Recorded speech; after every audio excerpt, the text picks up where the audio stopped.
সংসানবাসী মহাদেব ও দেবী পার্বতীর বিয়ের কাহিনী হিন্দু পুরাণের এক অপূর্ব ও আবেগময় অধ্যায়। এখানে সেই গল্পটি রাজত্ব করতেন পর্বতের রাজা হিমবান ও তার পত্নী মেনকা। তাদের কন্যা ছিলেন অপূর্ব রূপসী, শান্ত ও গুণবতী দেবী পার্বতী।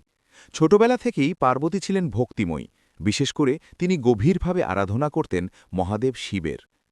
শিব তখন ছিলেন এক তপস্বী, সংসার বিমুখ, শ্মশানবাসী। তার গলায় সাপ, গায়ে ভস্য, জটাজুট চুলে গঙ্গাধারা, চোখে অগ্নি তেজ। তিনি বাস করতেন কৈলাস পর্বতে, ধ্যানমগ্ন অবস্থায়।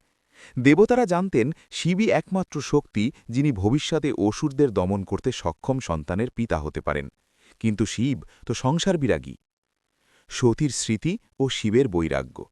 এর আগে শিবের বিবাহ হয়েছিল দেবী সতীর সঙ্গে, কিন্তু সতীর পিতা দক্ষ শিবকে অপমান করেছিলেন। সেই অপমানে সতী যোগাগ্নিতে দেহত্যাগ করেন। প্রিয়তমা পত্নীর মৃত্যুতে শিব ভেঙে পড়েন।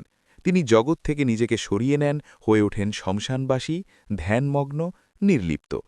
এই অবস্থায় দেবতারা চিন্তিত হলেন। অসুর তারকাসুরের অত্যাচার বেড়ে চলেছে। ব্রহ্মাদেব ভবিষ্যৎবাণী করেছিলেন শিবের পুত্রই হবে তারকাসুরের বিনাশকারী। তাই দেবতারা চাইলেন শিব যেন পুনরায় বিবাহ করেন। পার্বতীর সংকল্প। পার্বতী ছোটবেলা থেকেই জানতেন তিনি সতীরই পুনর্জন্ম। তার হৃদয়ে এক অদম্য টান ছিল শিবের প্রতি।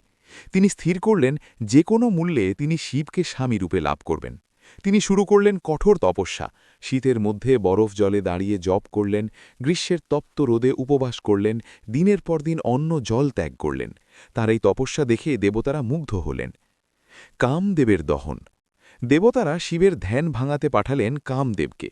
কামদেব ফুলের বাণ ছুঁড়লেন শিবের হৃদয়, কিন্তু ধ্যান ভঙ্গ হওয়ায় শিব ক্রোধান্বিত হয়ে তৃতীয় নেত্র খুলে দিলেন।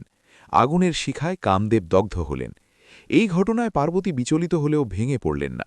তিনি আরও গভীর তপস্যায় লিপ্ত হলেন। তার নিষ্ঠা, ধৈর্য ও অটল প্রেম শিবের হৃদয় স্পর্শ করল। শিবের পরীক্ষা। শিব পার্বতীর প্রেম যাচাই করতে এক ব্রাহ্মণের ছদ্মবেশে এলেন। তিনি পার্বতীকে বললেন, শিব তো শ্মশানবাসী, ভিখারির মতো থাকেন, গলায় সাপ, গায়ে ভস্য, তাকে কেন স্বামী করতে চাও? পার্বতী দৃঢ় কণ্ঠে উত্তর দিলেন, তিনি মহাদেব, তিনি সৃষ্টির আদি ও অন্ত। তার বাহ্যিক রূপ নয়, তার অন্তরের মাহাত্ম্যই আমার কাছে প্রধান। পার্বতীর এই অটল ভক্তি ও প্রেমে শিব সন্তুষ্ট হলেন। তিনি স্বরূপ প্রকাশ করলেন এবং পার্বতীকে আশীর্বাদ করলেন। মহাবিবাহের প্রস্তুতি। হিমালয়ে শুরু হল বিরাট আয়োজন। দেবতা, ঋষি, গন্ধর্ব, যক্ষ সবাই আমন্ত্রিত। স্বয়ং ব্রহ্মা, বিষ্ণু উপস্থিত থাকবেন। কিন্তু শিবের বরযাত্রা ছিল অদ্ভুত। তিনি এলেন ভূত, প্রেত, গণ, পিশাচদের নিয়ে। তার গলায় সাপ, শরীরে ভস্য, চুল এলোমেলো। এই রূপ দেখে পার্বতীর মা মেনকা ভয় পেয়ে অজ্ঞান হলেন। তখন শিব মধুর সৌমরূপ ধারণ করলেন। সোনালী কান্তি, চন্দন চর্চিত দেহ, দেবসজ্জায় সুশোভিত, সেই রূপ দেখে সকলের মন ভরে গেল। পবিত্র বিবাহ। বেদমন্ত্রীর ধ্বনি, ধূপধুনোর সুগন্ধ, ফুলের বৃষ্টি।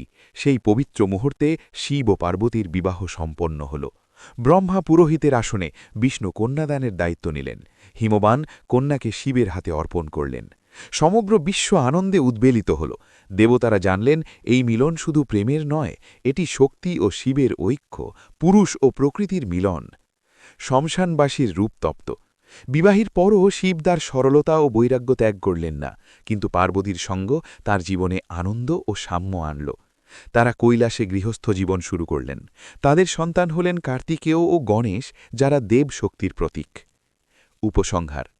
শ্মশানবাসী শিব ও পার্বতীর এই বিবাহের কাহিনী আমাদের শেখায়, বাহ্যিক রূপ নয়, অন্তরের মাহাত্ম্যই আসল। সত্যপ্রেম, ত্যাগ, ধৈর্য ও নিষ্ঠায় অর্জিত। শক্তি ও শিবের মিলনেই সৃষ্টি সম্পূর্ণ। দেবী পার্বতীর অটল ভক্তি ও শিবের করুণা মিলিয়ে এই প্রেম কাহিনী চিরন্তন। আজও হিন্দু সমাজে এই বিবাহের স্মরণে মহাশিবরাত্রি উৎসব পালিত হয় ভক্তি ভরে। যদি চাও, আমি এই গল্পটি ছোট ছোট ফটোগ্রাফ আকারেও করে দিতে পারি।